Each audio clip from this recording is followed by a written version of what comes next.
Normalement, quand on observe l'effondrement d'une structure, mettons un viaduc ou une grosse compagnie, ben, on s'attend à un événement dramatique, un gros fracas. Ouais, un point de rupture super clair. Exactement.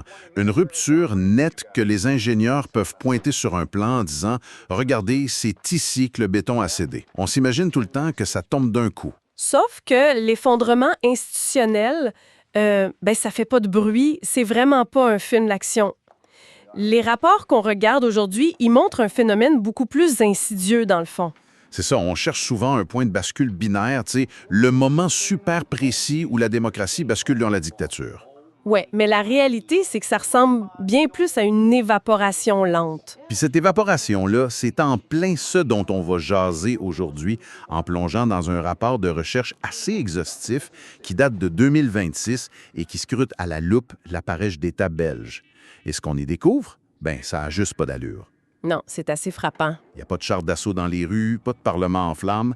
La prémisse de notre analyse d'aujourd'hui, c'est que la Belgique ne serait tout simplement plus une démocratie fonctionnelle, mais aurait muté en ce que les chercheurs appellent un État slider. Un état curseur, oui. Et ce diagnostic-là nous oblige vraiment à revoir de fond en comble notre définition de la survie d'un pays, tu sais. Ouais.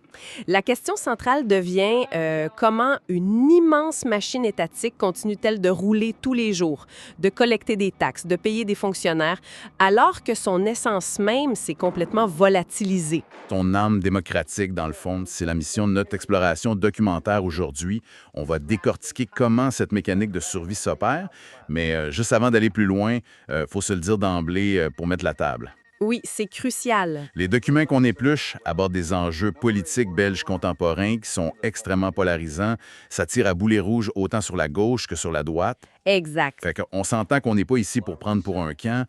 Notre job, c'est d'être strictement journalistique. On rapporte puis on explique les mécanismes décrits dans ces sources, sans endasser ou cautionner les idéologies qui sont rattachées. C'est vraiment l'autopsie d'un document, ni plus ni moins.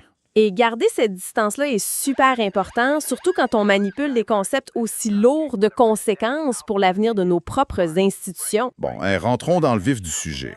Le rapport parle d'un passage de la démocratie à une gouvernance cybernétique, puis décrit l'État comme une architecture vide. Ouais. Mais concrètement, mettons si je me promène à Bruxelles en 2026, les bâtiments gouvernementaux sont encore là. C'est quoi une architecture vide? Pensez à un édifice majestueux avec d'immenses colonnes. Si on y entre, les tribunaux sont ouverts, le Parlement siège de 9 à 5, les élections sont déclenchées aux dates prévues. Fait que la coquille brille encore. Exactement. La coquille de la démocratie brille de mille feux.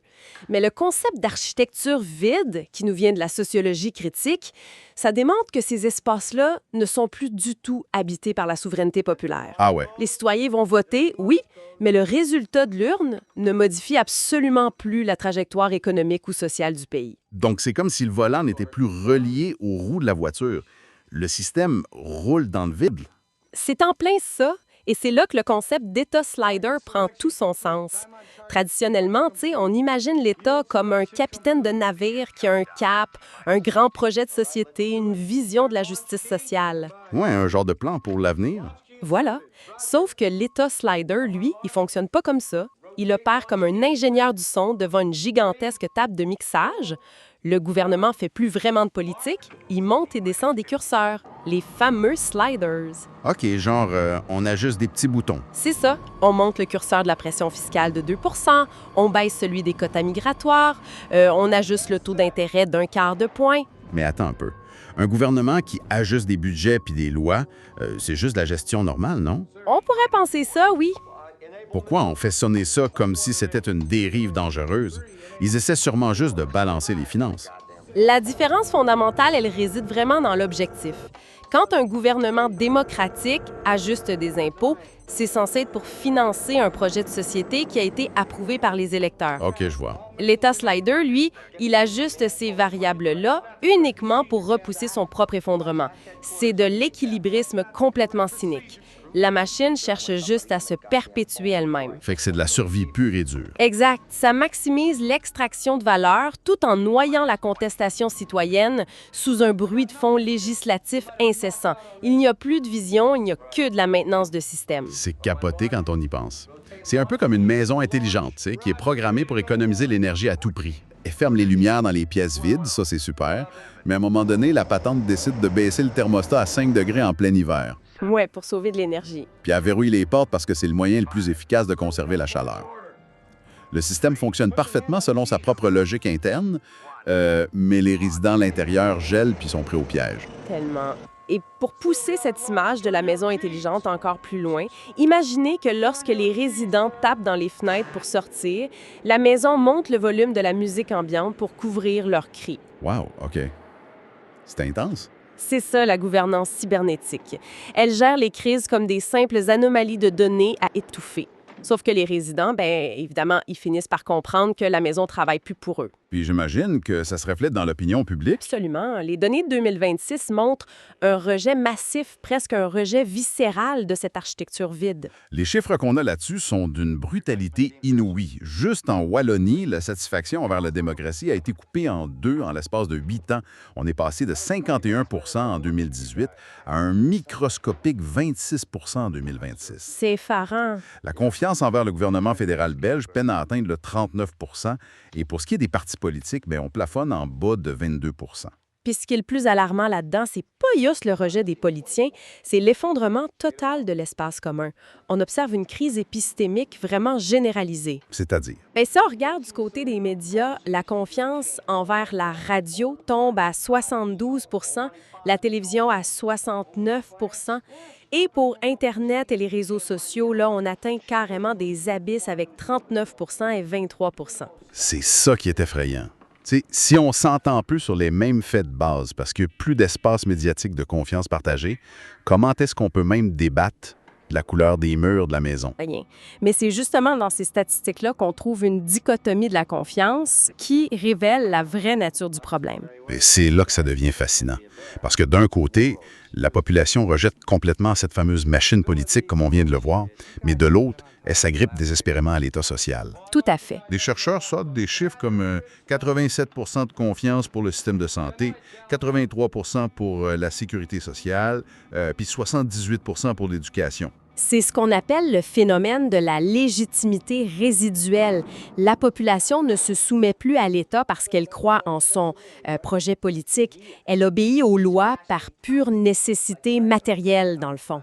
Fait que c'est du pragmatisme. Oui, les gens obéissent parce qu'ils ont besoin que l'hôpital reste ouvert pour soigner leurs enfants, puis que l'école continue d'accueillir les élèves le matin. Mais écoutez, si on accorde 87 % de confiance aux infirmières puis aux médecins, mais qu'on déteste à 22 % les politiciens qui écrivent leurs chèques, est-ce que ça prouve pas que l'État, au fond, il est pas mort? Comment ça? Bien, le filet social tient encore le coup. C'est juste que les politiciens sont vus comme des gens de sangsues sur un système qui marche malgré eux. C'est une super bonne observation. Le terme parasite budgétaire est d'ailleurs omniprésent dans la perception citoyenne. Et avec raison. Ah oui. Les données démontrent une fracture de classe très claire. Seul le 5e quintile, donc les 20 % les plus riches de la population, ceux qui peuvent se payer des alternatives privées, accordent encore une certaine légitimité à l'appareil politique. Puis pour le reste du monde? Pour les autres, l'État slidé est perçu comme un bouclier qui protège l'élite économique pendant que les classes populaires absorbent absolument tous les chocs. Ce qui nous force à regarder comment ces fameux chocs se traduisent dans la vraie vie. Parce que ces curseurs-là, sur la table de mixage, c'est pas juste des points de pourcentage sur un écran. Non, ça a des vraies conséquences. Ça a un impact d'une lourdeur incroyable sur le quotidien du monde. Exactement. Quand la survie du mécanisme remplace l'idée même de justice sociale, la première chose qu'on sacrifie, c'est le filet de sécurité. Le rapport détaille comment l'austérité est appliquée avec une froideur presque chirurgicale. Ouais. Par exemple, en avril 2025, on assiste à la suppression pure et simple du bonus pension et à l'imposition de plafonds salariaux extrêmement stricts dans l'assurance indemnité. Mais pourquoi couper spécifiquement là-dedans? C'est pas ça qui va sauver le pays de la faillite du jour au lendemain? Non, mais c'est un curseur qui est facile à baisser sans risquer une émeute immédiate de la part des grands capitaux. Mais si on veut voir le laboratoire absolu de cet État slider, faut regarder ce qui s'est passé dans la capitale, à Bruxelles. Ouf, oui. L'agonie institutionnelle qu'ils ont vécue entre 2024 et 2026, c'est un vrai cas d'école. On parle de près de 600 jours sans gouvernement régional de plein exercice. 600 jours, oui. C'est fou, hein? Comment une ville qui héberge les institutions européennes peut physiquement continuer à ramasser les vidanges puis à faire rouler le métro sans personne au volant pendant presque 2 ans? En vivant sur le respirateur artificiel de la bureaucratie, la région a opéré avec ce qu'ils appellent des 12e provisoires, c'est-à-dire en reconduisant un budget complètement obsolète qui avait été voté 30 mois auparavant. 30 mois. Oui, un budget qui ignorait totalement la flambée de l'inflation, les coûts de l'énergie post-crise, puis les réalités macroéconomiques du moment. J'ai mis Bruxelles de même, c'est comme diriger une immense multinationale avec un plan d'affaires écrit à 3 ans, faire semblant que l'inflation n'existe pas, puis prier pour que les serveurs plantent jamais. Ça n'a juste pas de bon sens. Non, c'est intenable. Comment un citoyen normal est supposé vivre avec cette épée de Damoclès, c'est en sachant que sa ville est techniquement en cessation de paiement. Les citoyens l'ont ressenti de plein fouet au printemps 2026. La menace d'un shutdown administratif, un peu à l'américaine, c'est devenu une possibilité hyper réelle. La caisse était vide. Fait que les services allaient juste arrêter. Exactement.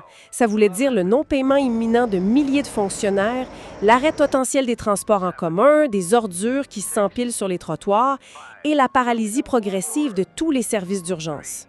Et qui a tiré sur le frein d'urgence pour éviter le crash. À la dernière seconde, à la mi-février 2026, il y a un gouvernement d'urgence dirigé par David Ziliis qui a été formé au forceps.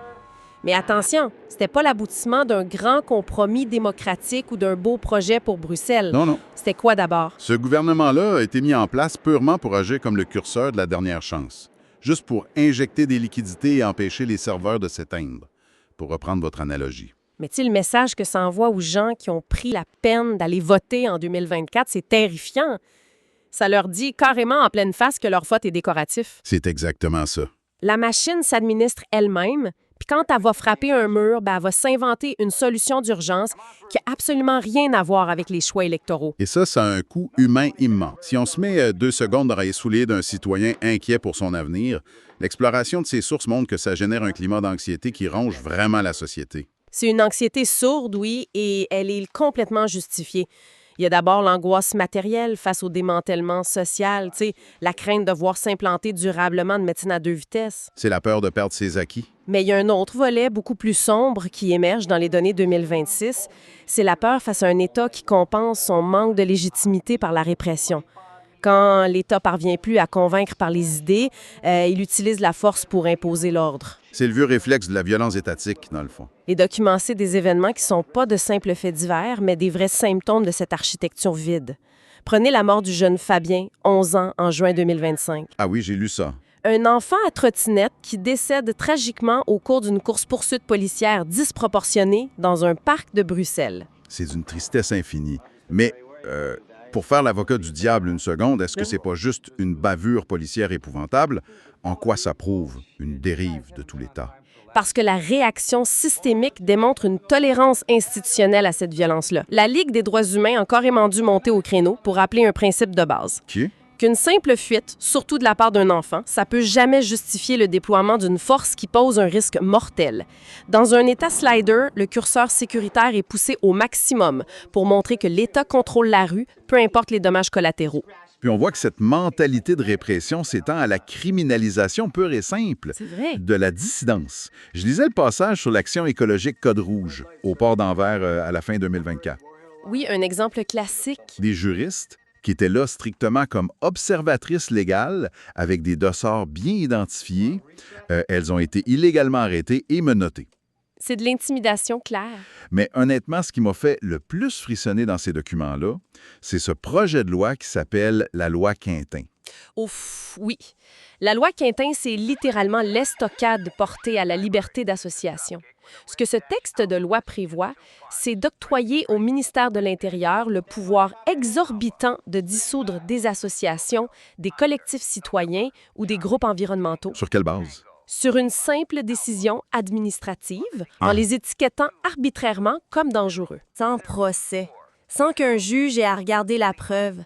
Voyons donc comment c'est possible de passer ça légalement dans une démocratie. En utilisant la peur et la notion d'urgence sécuritaire. Le pouvoir exécutif s'arroge le droit de se faire juge et bourreau en même temps. L'État s'octroie le droit de faire disparaître une structure civile d'un trait de plume. C'est effrayant. Sans débat contradictoire et sans que l'association puisse se défendre devant un tribunal indépendant avant sa dissolution. Il faut s'imaginer l'angoisse pour les citoyens. Mettons que des gens de mon quartier décident de former un comité citoyen un peu bruyant pour empêcher la fermeture de l'urgence de notre hôpital local. Ouais. Sous une loi comme ça, on réalise qu'un ministre qui trouve qu'on dérange trop, il peut juste effacer notre organisation puis saisir nos fonds du jour au lendemain. C'est une paralysie complète de l'action citoyenne. Et ça nous amène à une réflexion inévitable. Si un pays a besoin de lois d'exception pour museler l'opposition organique de sa propre société civile, est-ce qu'on peut encore appeler ça une démocratie selon les standards internationaux? Justement, parlons-en des standards. La Belgique, historiquement, ça a toujours été perçu comme le bon élève, le cœur de l'Europe, le siège des grandes institutions. Tout à fait. Est-ce que les voisins européens regardent ce glissement autoritaire sans rien dire? L'illusion est complètement brisée à ce niveau-là. Le rapport documente un déclassement international assez spectaculaire. On n'est plus dans le domaine de la perception, c'est devenu institutionnel. Qu'est-ce que tu veux dire? Des ONG majeures comme Liberties et surtout le rapport officiel de 2025 de la Commission européenne elle-même ont classé la Belgique dans la catégorie des pays en recul en ce qui concerne l'état de droit. Wow! C'est un blâme direct, ça.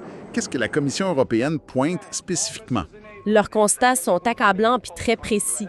L'Europe dénonce des atteintes répétées à l'indépendance du pouvoir judiciaire, la criminalisation de la diffamation qui est utilisée pour intimider les journalistes OK.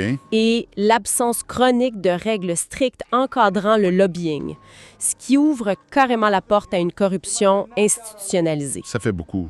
Mais l'exemple le plus flagrant de cette rupture avec les normes européennes, c'est la guerre ouverte que le gouvernement belge a déclarée à la Cour européenne des droits de l'homme, la CDH. Attends, c'est l'arbitre suprême de l'Europe pour les droits humains. Ils se sont attaqués à la Cour. Ouvertement, le gouvernement a publié une lettre reprochant la jurisprudence de la Cour d'empêcher l'expulsion rapide de personnes d'origine étrangère condamnées. OK, qui contestent les règles. Pour le dire simplement, l'État belge renie publiquement ses propres engagements internationaux qu'il a lui-même signés en affirmant que les droits humains sont un obstacle à sa politique de sécurité nationale. C'est l'équivalent d'un joueur de hockey qui pète les plombs puis qui décide que les règles de l'arbitre ne s'appliquent plus à lui parce qu'elles l'empêchent de gagner. Bonne comparaison. Si Bruxelles, la capitale lumineuse de l'Europe, renie ses engagements de base, ça détruit complètement son mythe. Mais on s'entend que tout ça, ça tombe pas du ciel. Non, absolument pas. Ces fameux curseurs dont on parle depuis tantôt, il y a des gens en chair et en os qui les manipulent en ce moment. Les sources ciblent-elles des responsables spécifiques? Oui, le rapport est sans équivoque sur les architectes de cette mutation-là. Il pointe directement les responsabilités de la coalition au pouvoir qui a été baptisée l'Arizona et qui a pris les rênes au début de 2025. C'est une coalition qui rassemble qui exactement? C'est un bloc fédéral de centre-droit qui est mené par le premier ministre Bart Weaver. Ça regroupe la NVA, le MR, les engagés, le CDNV et Voreit. OK. Et pour comprendre leur modus operandi, il faut vraiment regarder leur devise. Elle n'est pas officielle, mais elle est idéologiquement fondatrice. C'est sine labor nihil. Rien sans travail. C'est ça. Sous le pouvoir d'un discours super beau sur la responsabilité fiscale puis la valeur du travail, cette coalition a organisé de manière très méthodique l'asphyxie politique et sociale de ses opposants. Comment ça? Les documents expliquent, par exemple, comment ils ont drastiquement réduit le financement public des partis politiques. J'imagine que le spin politique, c'était de dire on moralise la vie publique puis on coupe dans les dépenses d'État. Bien sûr, l'emballage est super vertueux, mais la mécanique derrière est mortelle. En coupant ces vivres-là, les grands partis traditionnels qui ont déjà des réseaux de financement privés puis des donateurs fortunés, ils survivent très bien. Ouais, eux autres, ils ont de l'argent.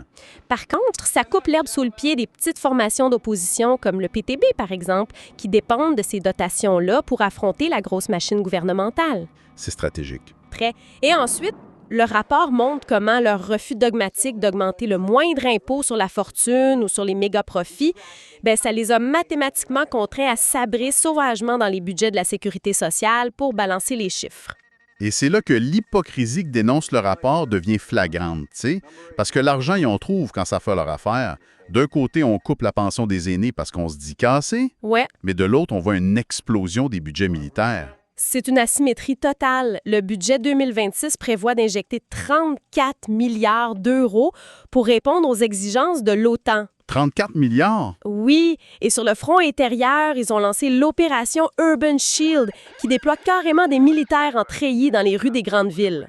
Fait que c'est une militarisation de l'espace public. Le rapport analyse ça comme du pur théâtre politique. On sature l'espace urbain avec une violence symbolique et rassurante pour l'électorat conservateur, au lieu de mettre cet argent-là pour traiter la misère puis la précarité qui cause l'insécurité à la base. Donc, si on résume toute la patente, cette coalition étouffe financièrement ses adversaires politiques au nom de la vertu, Ouais. refuse de taxer les plus riches, coupe dans le filet social pour combler le trou, mais trouve miraculeusement 34 milliards pour l'armée puis envoie des soldats patrouiller en ville. C'est le portrait, oui. Rendu là, on n'ajuste plus juste un curseur sur une table de mixage, on reprogramme carrément l'État en forte veste sécuritaire. C'est exact.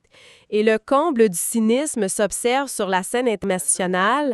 Pendant que la coalition prépare des outils répressifs, comme la loi Cointin, pour dissoudre sa propre société civile, elle utilise sa diplomatie Ah oui, comment ça? via la stratégie européenne Global Gateway.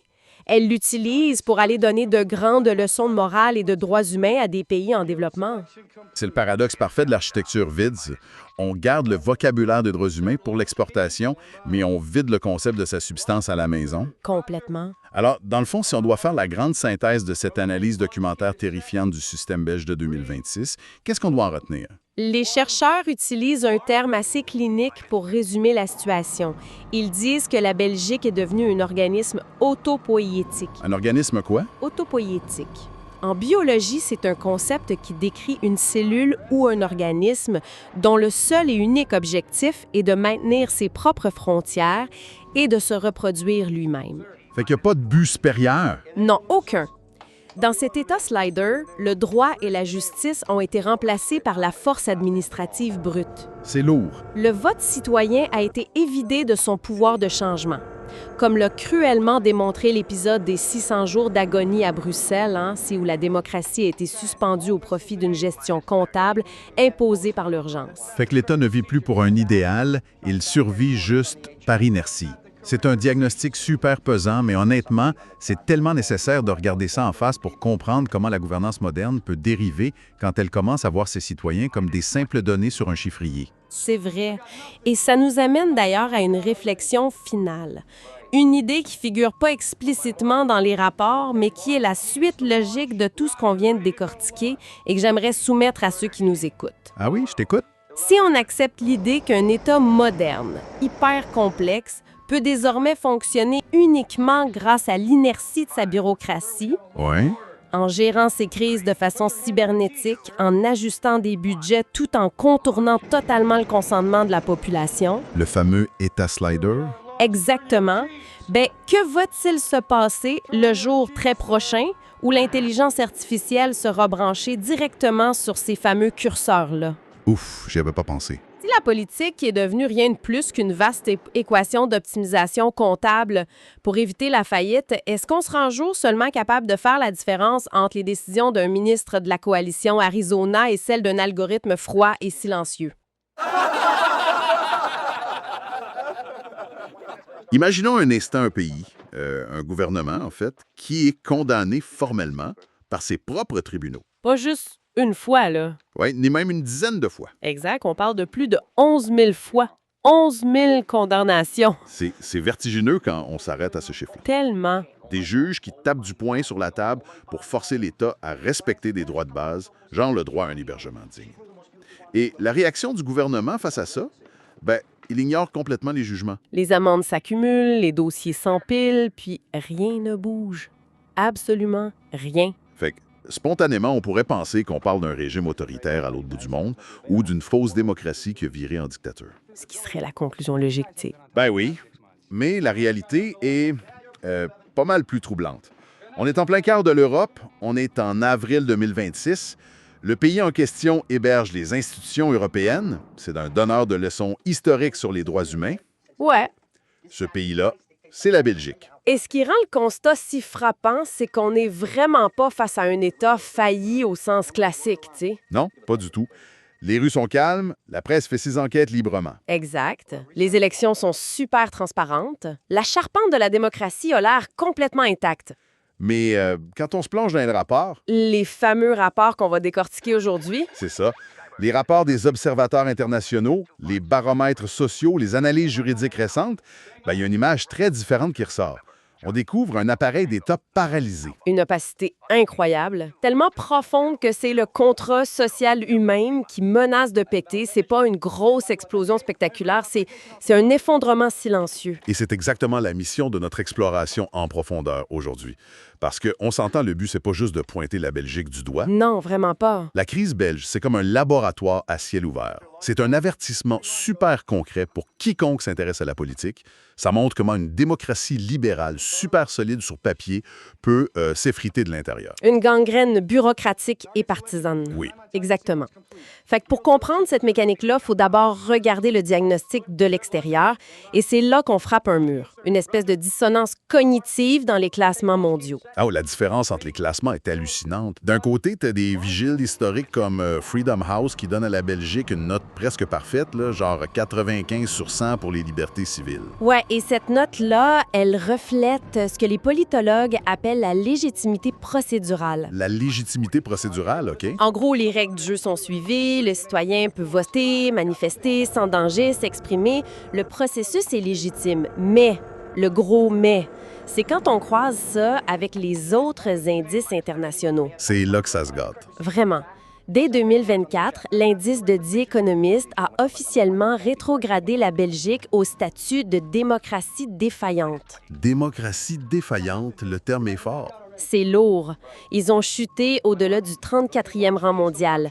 Sur des trucs comme la participation politique, la note tombe carrément à 5 sur 10. Et le rapport Liberties de 2026 va encore plus loin. Moi, je l'ai lu, cela. Il classe le pays parmi les glissants, tu sais, les sliders. C'est ça, où l'érosion des standards s'accélère. Pour bien visualiser ça pour notre auditoire, moi, j'aime bien l'analogie de la voiture. Vas-y, je t'écoute. C'est comme une voiture de sport qui passe son inspection annuelle haut la main. La légitimité procédurale, c'est le mécanicien qui check les freins, les ceintures, les phares. Tout est beau, il te donne le collant d'approbation. Ouais, tout est aux normes. Mais la légitimité fonctionnelle, c'est ce qui arrive quand tu t'assois au volant sur l'autoroute. Tu pèses sur l'accélérateur, puis le moteur tousse. La voiture avance pas. C'est une excellente image. L'État a la bonne forme, mais il est incapable de produire des politiques publiques efficaces. T'sais? Le moteur ne fait plus tourner les roues. Fait que la vraie question, c'est pourquoi ce moteur-là est grippé à ce point-là? La réponse, qui est documentée de façon assez accablante dans nos sources, c'est la captation du pouvoir par les partis politiques, ce qu'on appelle la particratie. La particratie. Faut monter à la base pour comprendre ça. Absolument. Si on regarde la Constitution belge de 1831, elle ignorait complètement l'existence des partis politiques. C'est fou, pareil. Ben oui, son article 42 garantit toujours que chaque élu a un mandat libre. En théorie, un député vote selon sa conscience, pour la nation, sans recevoir d'ordre d'en haut. Sauf que le gouffre entre ce texte de 1831 puis la réalité en 2026, C'est un abîme. c'est le jour et la nuit. Le Parlement a été vidé de sa substance. Les décisions ne se prennent plus après un gros débat dans l'hémicycle. Ça se passe à huis clos entre une poignée de présidents de parti. Ceux qu'on appelle parfois les consuls, ouais. Exact. Puis une fois qu'il y a un accord, la discipline de vote imposée aux députés est absolue. Les rapports parlent de taux d'alignement de 99,73 99,73 %. C'est effrayant, hein? Le Parlement n'est plus qu'une chambre d'enregistrement à ce stade-là. Ouais, t'es juste là pour peser sur le piton. C'est ça. Et si un élu ose briser cette ligne-là pour défendre ses électeurs, ben c'est des représailles immédiates. Il perd sa place sur la liste aux prochaines élections. Fait que c'est une mort politique et financière instantanée. Exactement. Sa survie dépend de sa soumission au parti, pas de sa capacité à convaincre les citoyens. Mais là, je me fais un peu l'avocat du diable. Dans presque tous les systèmes parlementaires, il y a une ligne de parti. Un gouvernement ne peut pas passer un budget si tout le monde vote n'importe comment. C'est vrai, c'est une question d'efficacité normale. Fait que pourquoi c'est si pire en Belgique? Parce que là-bas, c'est pas juste de l'efficacité, c'est une condition mathématique de survie. Le pays s'est construit sur la peur de la séparation entre les néerlandophones et les francophones. Le fameux modèle consociatif pour pacifier les tensions. C'est ça. Ils ont créé une architecture tellement complexe, la fameuse lasagne institutionnelle. Pour protéger tout le monde, on exige des consensus parfaits au sommet. On parle pas juste de 50% plus 1, là. Non, souvent, ça prend des doubles majorités. Une majorité globale, plus une majorité dans chaque groupe linguistique. Les droits de veto sont partout. Ah ouais, c'est le blocage assuré. Totalement. L'équilibre est tellement précaire qu'un seul vote dissident pourrait faire péter le gouvernement au complet. Fait que ce qu'on appelait avant le génie du compromis à la belge, c'est devenu la dictature du plus petit dénominateur commun. Exactement. On ne décide que des petites réformes tièdes où on décide rien pantoute. L'exemple le plus surréaliste dans les rapports, c'est la durée des crises. On parle de 613 jours sans gouvernement de plein exercice dans la région de Bruxelles-Capitale. 613 jours. Ça n'a juste pas de bon sens. Une région capitale sur pause pendant presque 2 ans. Il faut bien comprendre ce que ça implique, les affaires courantes. L'État ferme pas ses portes, tu sais. Les fonctionnaires rentrent au travail, les écolos. Oui, l'administration gère le quotidien, mais un gouvernement en affaires courantes, il n'a pas le droit de lancer de nouvelles affaires. Aucune grande réforme. Rien, pas de transition écologique, pas de nouveau budget d'infrastructure. Le moteur politique a été coupé pendant 2 ans, en pleine période d'urgence mondiale. Et le pire, c'est que cette inertie-là, c'est même pas le plus inquiétant de l'histoire. Ah non, le vrai poison, c'est quand ils agissent. Ouais.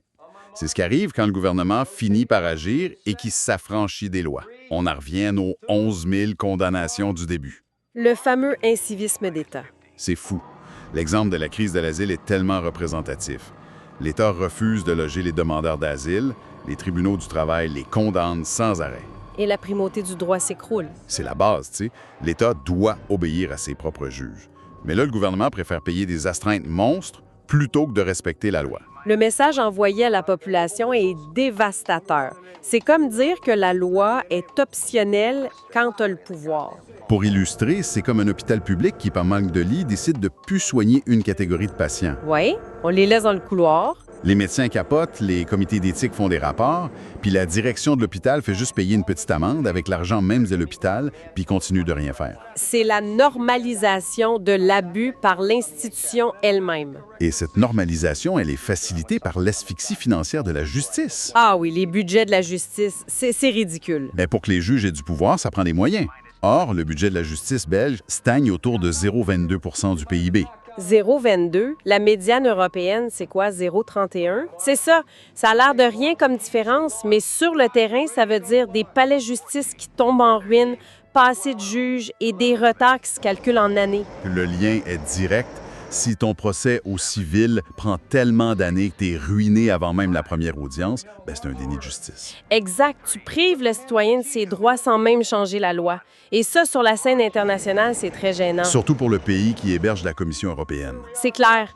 L'hypocrisie est majeure. Comment l'Europe, depuis Bruxelles, peut faire la morale aux pays de l'Est sur l'indépendance de la justice quand la Belgique bafoue ses propres juges? Ouf, ouais. Puis il y a le Gréco aussi, l'organisme anticorruption du Conseil de l'Europe. Ah, la fameuse règle 32. Explique-nous ça, parce que c'est quand même rare qu'il sorte cette règle-là. C'est une procédure d'exception.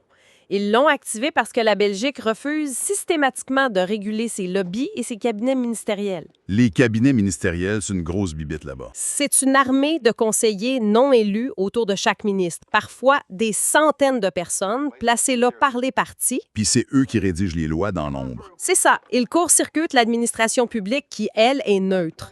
Puis toute tentative d'imposer de la transparence sur leur patrimoine a été bloquée par la particratie. Fection des jumes, on a un système hyper complexe qui paralyse tout, des partis omniprésents, un refus d'obéir aux juges, puis une opacité totale au sommet. La question, c'est comment le monde encaisse ça? Comment la population réagit? Les baromètres sociaux de 2025 sont fascinants là-dessus, surtout en Wallonie. Il y a un paradoxe incroyable. La confiance dans les partis, ouais. Ça s'est effondré. On est à 22 de confiance dans les partis politiques et le Parlement. 8 personnes sur 10 ne croient plus les politiciens. Et c'est ça le gros paradoxe. Cette même population a confiance à 87 dans un système de santé publique et à 80 dans la sécurité sociale. Ce qui prouve que le problème, c'est pas un rejet de l'État. Les gens adorent l'État-providence et la solidarité. Ils veulent le filet social. Mais ils détestent avec une haine viscérale les élites des partis qui gèrent ce système-là. Ils les perçoivent comme complètement déconnectés. Puis cette déconnexion-là, elle n'est pas juste dans leur tête. Les chiffres sur les inégalités le prouvent. Le fameux indice de bien-être sur les 10 dernières années, Oh, les données de l'Institut Solidaris, c'est super sombre. la société se coupe en deux. Pour le quart le plus riche, le bien-être général, incluant la santé mentale et financière, est resté stable ou a monté. Mais pour le quart le plus pauvre, L'indice a chuté de 23 23 C'est du monde qui saute des repas, qui baisse le chauffage, qui va plus chez le dentiste. et le côté psychologique de ça est encore plus alarmant. La proportion de gens qui trouvent ces inégalités insupportables a baissé.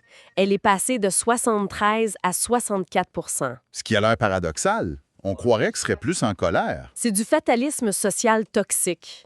La précarité devient tellement la norme que les gens l'intériorisent. Ouais. Ils se disent que le système est brisé, l'ascenseur social est jamais, puis que la politique changera jamais rien pour eux. Fait qu'ils baissent les bras.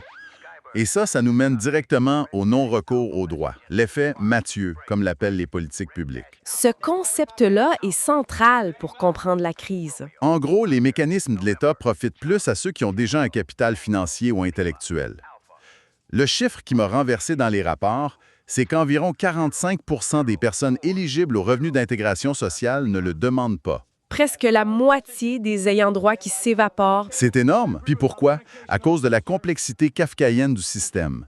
L'État a tellement peur de la fraude qu'il a rajouté des tonnes de formulaires puis de jargon. C'est ce qu'on appelle la taxe cognitive de la pauvreté. Ah, parle-moi de ça, c'est super important. Bien, quand tu es épuisé par le stress de survivre, tu sais, tu calcules chaque scène à l'épicerie, tu jongles avec les factures en retard, t'as juste plus la bande passante mentale pour te battre avec un portail gouvernemental qui bug. Ou faire la file dans des bureaux d'aide sociale pleins à craquer. Exact. La bureaucratie devient un mur invisible. Le rapport donne un exemple parfait avec le laissez-passer ferroviaire, le Hello Belgium Rail Pass. Ah oui, l'initiative post-pandémie. Sur papier, l'idée était bonne. Donner des billets de train gratuits pour relancer le tourisme. Mais pour l'avoir, fallait s'inscrire en ligne avec son numéro de registre, des clés numériques, puis toute la patente. Fait que qu'est-ce qui est arrivé?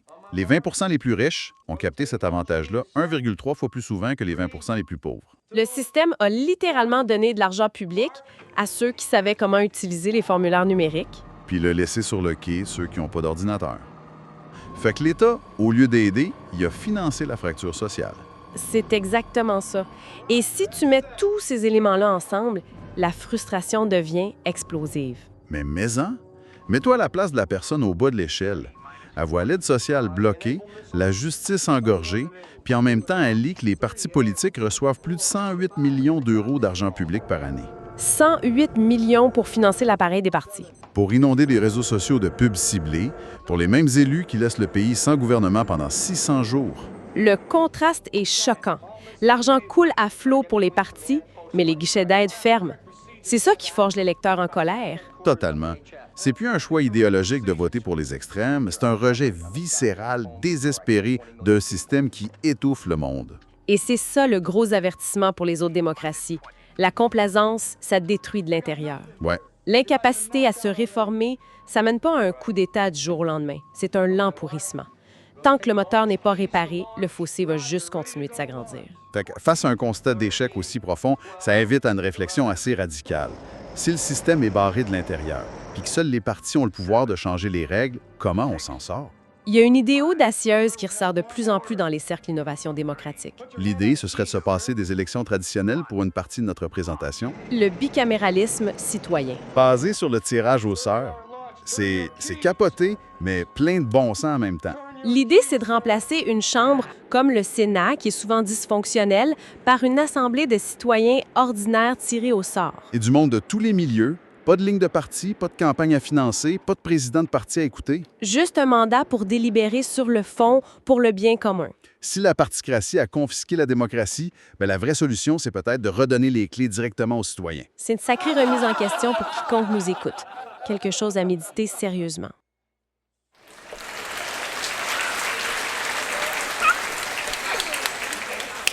Welcome to the debate. Imaginez un pays qui continue de fonctionner jour après jour pendant 613 jours. Sans aucun gouvernement. Exactement. Plus d'un an et demi de vide exécutif total.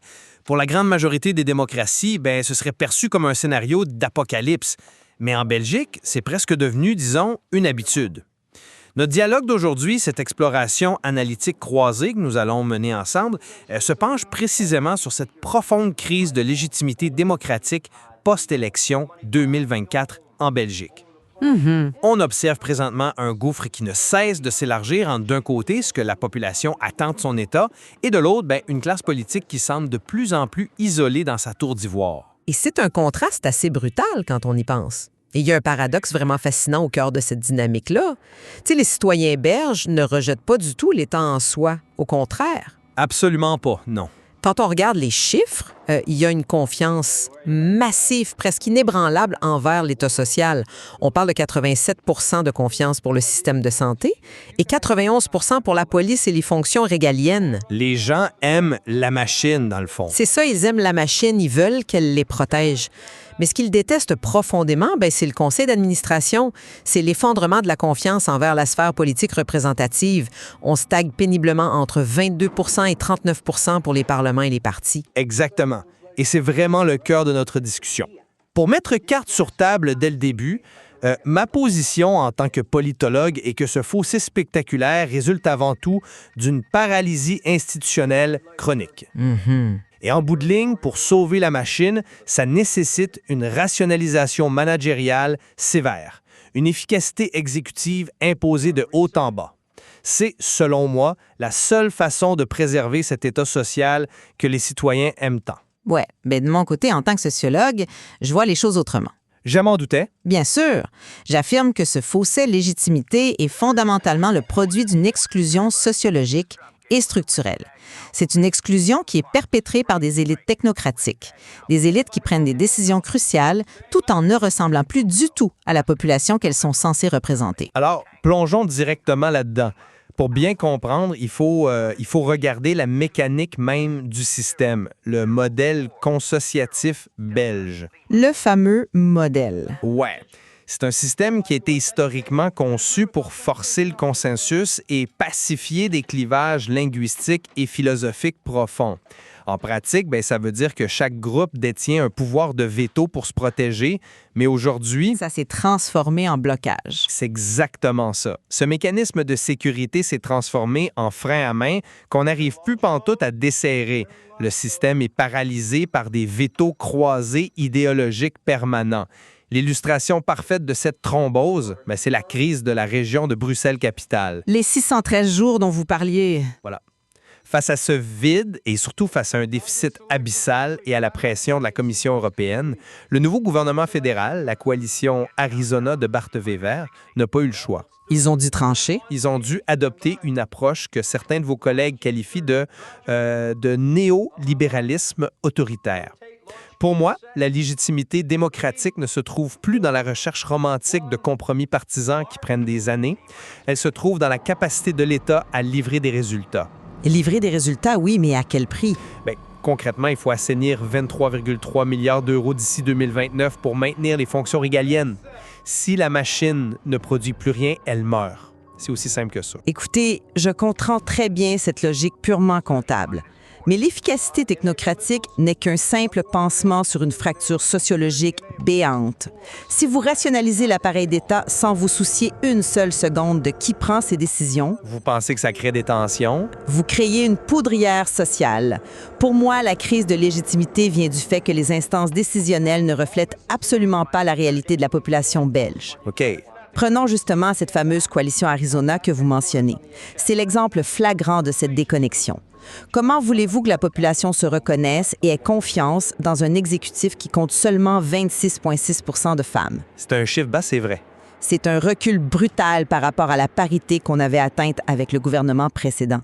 Et c'est encore pire quand on regarde le Cairn. Le Conseil des ministres restreint? Exactement. Pour nos auditeurs, le Cairn, c'est là que se prennent les véritables arbitrages budgétaires et politiques. Eh bien, ce Cairn est composé à 100 % d'hommes. 0 femmes au sommet absolu de l'État. C'est un constat factuel indéniable. Le profil de l'exécutif est homogène, je vous l'accorde tout à fait. Et ça va au-delà du genre. T'sais, c'est une élite universitaire hautement diplômée, souvent issue de milieux favorisés. L'ingénierie électorale récente ne fait qu'exacerber cette élitisation-là. On s'éloigne des classes populaires, on les aliène complètement. Ouais, mais Et après, on s'étonne que le fil soit rompu. La légitimité d'un gouvernement, ça ne se décrète pas simplement parce que votre fichier Excel de réduction de la dette est équilibré. c'est un point intéressant, bien que je le formulerai un peu différemment. Analysons justement la nature de cette défiance citoyenne, parce qu'elle s'exprime très clairement. Vous parlez d'aliénation et on le voit dans les urnes. Surtout aux extrêmes. Exact. La colère des électeurs a été massivement captée par les extrêmes. On a vu le Vlaams Belang conquérir la majorité absolue à Ninove, brisant carrément le cordon sanitaire historique au niveau local. Oui. Et de l'autre côté du spectre, le PTB marxiste capitalise exactement sur la même matrice affective de l'électeur en colère. Mais posons-nous la vraie question, d'où vient cette colère? De l'exclusion, comme je viens de le dire. Moi, je soutiens qu'elle vient d'un ras-le-bol profond face à l'incompétence perçue et à la lenteur de la particratie. L'État social est aimé, mais ses gestionnaires traditionnels sont perçus comme embourbés. C'est pour ça que la rationalisation de la machine, on parle ici de fusionner des ministères, de couper drastiquement dans les dotations des partis politiques, d'amputer le budget de fonctionnement de l'État de 1,6 milliard par un pilotage néo-managérial, mais c'est la seule réponse responsable. C'est en dégraissant la bureaucratie qu'on prouve aux citoyens qu'on agit. C'est sûr qu'on peut voir ça comme une simple rationalisation, mais moi, j'aborde la chose sous un angle un peu différent. Parce que ces mesures de dégraissage, comme vous dites, elles ne sont jamais neutres sociologiquement. C'est-à-dire? Quand on parle de néolibéralisme autoritaire, bon, c'est un grand mot académique, mais sur le terrain, qu'est-ce que ça veut dire concrètement? Prenons le nœud central de cet accord gouvernemental dont vous parlez, le système des pensions. Ah, le gros morceau. Ouais. On vient d'introduire des malus punitifs, des pénalités allant jusqu'à 5 % par année de retraite anticipée pour les personnes nées après 1975. Bien, c'est pour forcer des gens à rester sur le marché du travail afin de financer le système. C'est une nécessité démographique, tout simplement.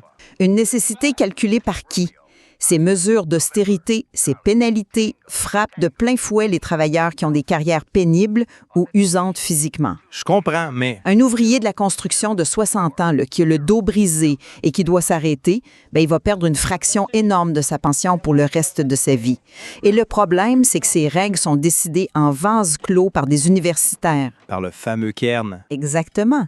Des ministres masculins, aisés, qui travaillent dans des bureaux climatisés et qui peuvent aisément rester en poste jusqu'à 65 ou 70 ans sans s'abîmer le corps. C'est cette déconnexion mécanique qui crée le profil de l'électeur en colère qui vote pour les extrêmes. Il se sent complètement dépossédé. Oui. Quand le Kern décide de pénaliser la retraite des travailleurs manuels, bien, il ne faut pas s'étonner que le PTB mobilise la rue et que le système vacille. L'efficacité managériale, quand elle est appliquée sans empathie sociologique, elle est perçue par la population comme une violence de classe. Je comprends tout à fait cette perception de violence et je nie pas la douleur des transitions économiques, là, mais on doit regarder la réalité en face. Quelles sont les alternatives institutionnelles? Elles existent. Comment peut-on espérer construire des compromis doux et inclusifs quand le système exige l'unanimité de multiples partis antagonistes?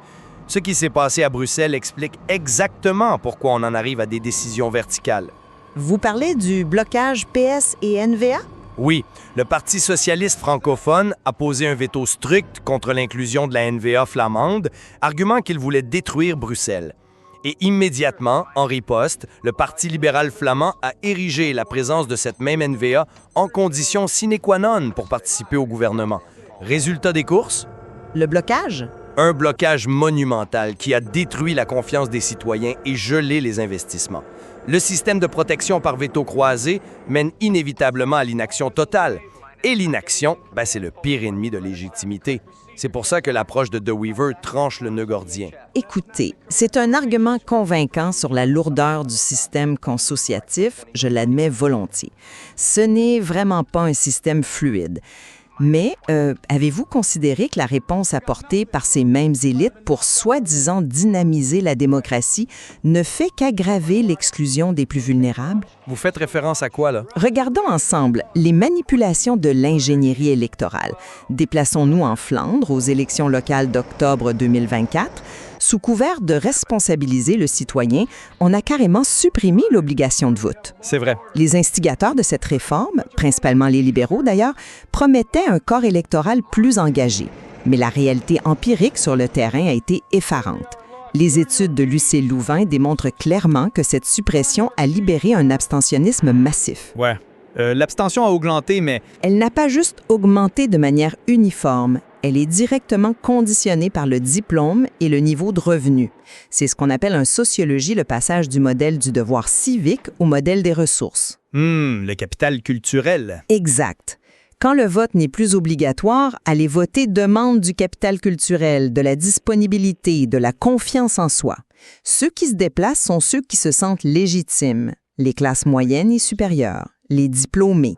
L'abstention a explosé spécifiquement dans les quartiers populaires. OK, je vois où vous voulez en venir. Le résultat net, c'est une représentation politique locale intrinsèquement biaisée.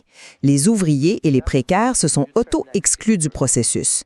Est-ce cela votre efficacité institutionnelle, une machine qui roule vite parce qu'on a jeté les classes populaires hors du train? Je comprends pourquoi vous pensez cela, sincèrement. Mais laissez-moi vous donner une autre perspective. Au fond, maintenir le vote obligatoire juste pour cacher l'apathie grandissante des gens, c'est comme traiter une pneumonie avec un bain de glace au lieu d'utiliser des antibiotiques. Un bain de glace. Oui, on plonge le patient dans l'eau glacée, la fièvre baisse artificiellement, c'est-à-dire que nos bureaux de vote sont pleins à 90 %, mais on ne guérit absolument pas l'infection sous-jacente. Le vote optionnel a une vertu philosophique majeure. Guy Verhofstadt la défendait depuis les années 90. Ça force les politiciens à argumenter sur le fond. En théorie, peut-être. Mais en pratique aussi. Si vous voulez que les citoyens votent pour vous, vous ne pouvez pas juste attendre qu'ils soient forcés de venir au bureau. Vous devez descendre dans l'arène, vous battre pour vos idées et les convaincre que ça vaut la peine de se déplacer le dimanche matin. C'est une prime à la conviction plutôt qu'à la captivité électorale. Je suis désolée, mais je n'achète pas du tout cet argument. Et je vais vous dire pourquoi le bain de glace, pour reprendre votre analogie, est parfois préférable au fait de laisser le patient mourir seul dans son coin. Vraiment? Absolument. Sans l'obligation de vote, le système électoral devient purement capacitaire. Vous dites qu'on force les politiciens à convaincre. Mais en pratique, comment ça se passe? Les partis optimisent leur budget de campagne pour cibler uniquement les électeurs dits rentables, ceux dont ils savent pertinemment qu'ils vont se déplacer. L'optimisation électorale, oui. Et les autres, les désabusés des quartiers défavorisés, deviennent invisibles pour la machine politique. On arrête carrément de leur parler. Regardez le contre-exemple en Wallonie. L'obligation de vote y est maintenue. Ça maintient une pression constante sur le système. Avec beaucoup de votes blancs? Oui, ça produit environ 6,5 % de votes blancs ou nuls, ce qui traduit une réelle incompréhension des bulletins complexes ou une aliénation face aux institutions, mais au moins, ces 6,5 % sont comptabilisés dans les urnes. C'est un thermomètre visible du malaise social. En Flandre, ce malaise a simplement disparu des radars statistiques parce que les gens restent silencieusement chez eux. Oui, c'est une objection tout à fait valide, je dois l'admettre. Le thermomètre wallon indique effectivement que même en forçant les gens sous peine d'amende, une partie significative de l'électorat ne parvient pas à s'insérer dans le système. Alors la question qui se pose, si vous considérez que le mécanisme électoral classique est cassé et excluant, c'est comment on répare ça? C'est la grande question. Doit-on chercher la solution complètement en dehors de l'urne traditionnelle? Et c'est un sujet brûlant présentement, parce qu'on voit fleurir en Belgique de nombreuses innovations délibératives. Absolument, et c'est précisément là que se trouve la véritable piste de rédemption pour notre légitimité démocratique. Les modèles participatifs sont, selon moi, l'antidote parfait à la fracture sociologique que les élections classiques ne font que reproduire. Vous avez un exemple précis en tête? Prenez l'exemple du modèle d'Ost-belgien dans la communauté germanophone. Depuis 2019, ils ont institué un conseil citoyen permanent. Ce n'est pas juste un gadget de relations publiques le temps d'une campagne. Là. C'est arrimé formellement à l'Assemblée législative. Et à Bruxelles, les parlements ont même modifié leur règlement pour introduire des commissions délibératives mixtes. Des commissions mixtes? Oui, concrètement, vous avez autour de la même table des parlementaires élus et des citoyens tirés au sort. Ah, c'est ce qu'on appelle les mini-publics dans la littérature scientifique. Oui, exactement. Et la magie mécanique de ce mini-public, ben, c'est que le tirage au sort n'est pas fait à l'aveugle. Il est corrigé par des quotas sociodémographiques très stricts. On s'assure d'avoir l'exacte proportion de jeunes, de femmes, de travailleurs manuels, de niveaux d'études différents. C'est la seule façon concrète que nous ayons trouvée à ce jour pour briser le plafond de verre qui bloque les classes socio-économiques inférieures et les minorités ethnoculturelles. Au lieu d'attendre que des politiciens professionnels devinent ce que vivent les citoyens ordinaires et pondent des malus de pension inappropriés, on assoit le citoyen ordinaire à la table de rédaction des lois, sur un parfait pied d'égalité. Et pour l'imputabilité? C'est l'autre avantage clé. Après quelques mois, les élus doivent revenir devant ce panel citoyen et rendre des comptes sur ce qu'ils ont fait de leurs recommandations.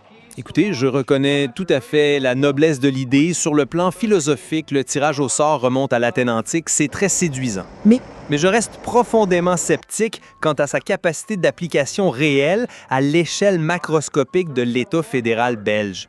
Le mirage participatif peut extrêmement vite tourner à la désillusion cynique. Attendez, je vous arrête sur la logistique des consultations. Regardez l'échec monumental de la plateforme numérique gouvernementale Un pays pour demain en 2022.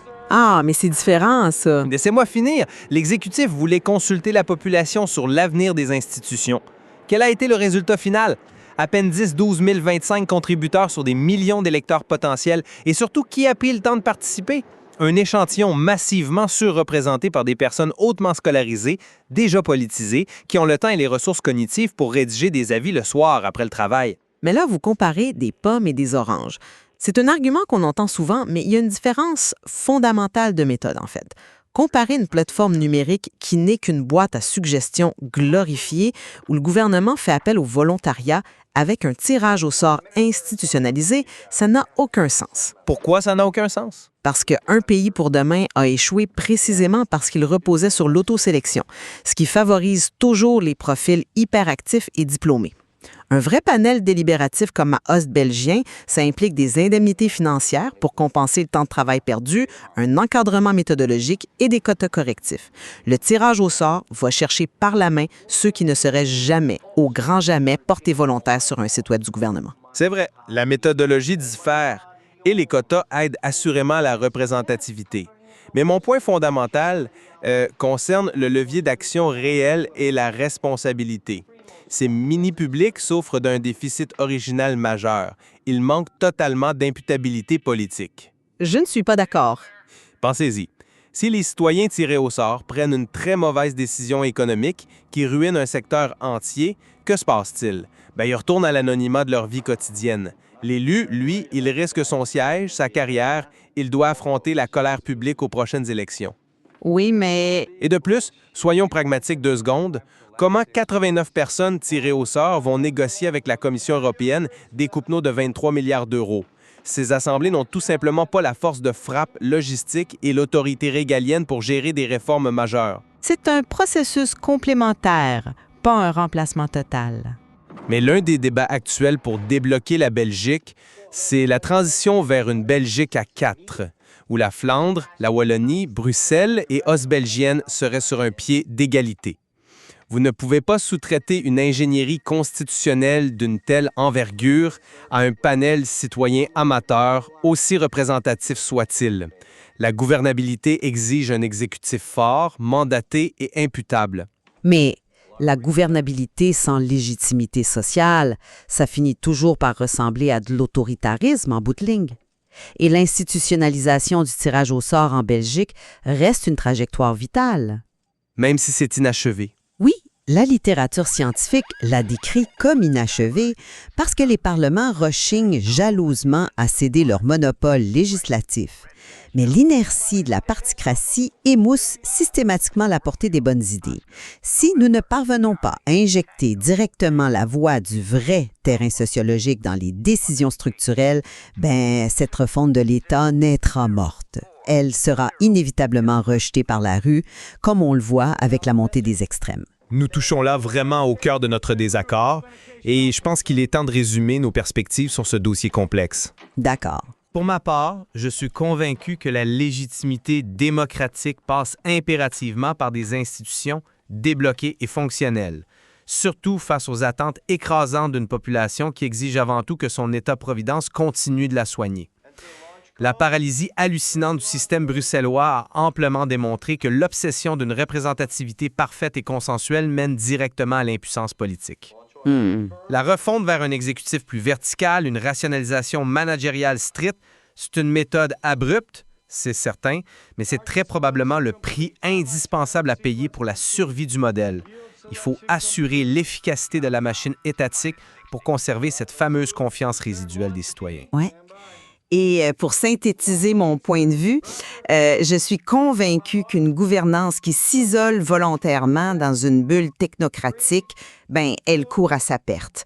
Vous ne sauverez jamais l'État social en gouvernant de facto contre ceux qui en ont le plus besoin. C'est un point fort. La véritable légitimité nécessite fondamentalement que l'ingénierie institutionnelle intègre la population réelle dans toute sa diversité et pas seulement une poignée d'élites diplômées.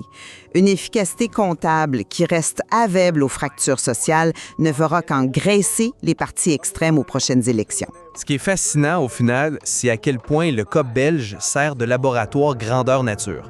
Avec ses crises institutionnelles à répétition et ses expérimentations, la Belgique nous permet d'observer une tension universelle qui touche toutes les démocraties occidentales. L'affrontement direct entre l'impératif strict de gouvernabilité d'un côté et l'exigence absolue de représentativité de l'autre. Tout à fait. Et il est clair qu'il n'y a pas de vainqueur évident ou de formule magique entre ces deux impératifs, car les deux sont vitaux pour la survie d'une démocratie saine. Les meilleures idées émergent d'ailleurs toujours d'un défi intellectuel rigoureux, comme on vient de le faire. Absolument. Nous invitons nos auditeurs à réfléchir par eux-mêmes à ces dynamiques complexes en explorant davantage le sujet. Car, pour revenir à notre point de départ, un pays, c'est un peu comme un avion. Ça a indéniablement besoin d'un moteur performant pour rester en l'air. C'est sûr. Mais si les passagers perdent totalement confiance dans les pilotes qui sont enfermés à double tour dans leur cockpit, l'angoisse va monter et ils finiront par forcer la porte de la cabine même en plein vol. L'enjeu fondamental pour les années à venir, c'est de trouver comment garder la machine efficace tout en ouvrant le cockpit à ceux qui voyagent à l'arrière. Très bien dit. Merci de nous avoir accompagnés dans cette réflexion et à la prochaine.